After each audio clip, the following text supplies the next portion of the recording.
It takes architects years of training and experience to have a multidimensional way of solving problems. Because as an architect, we think holistically and we think in the smallest scale at the same time. Often it's balancing ideas of beauty and culture. The world can benefit from that way of thinking. When an architect starts a project, they have several considerations. We look at context, the site, history, ecology. You're adding the next layer to this existing history. It's important you're aware you're adding something that is going to be complementary or contrast. Architects are often given constraints. Having constraints is useful.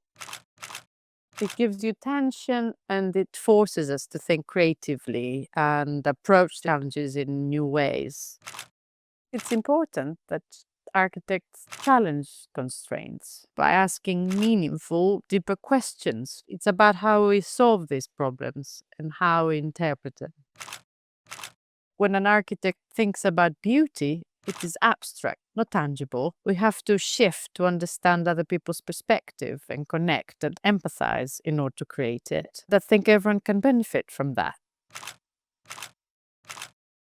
House of the Year emphasizes the aspirational side of these houses, and they are wonderful architectural pieces, but they're also designed to stand the wear and tear of everyday life. The importance of this award is because these homes sit at this intersection of function and form. It's not just beauty, it's their environmental role and how sustainable they are. They are forward-looking, offering solutions in an optimistic, layered, imaginative way. These homes exemplify how an architect thinks.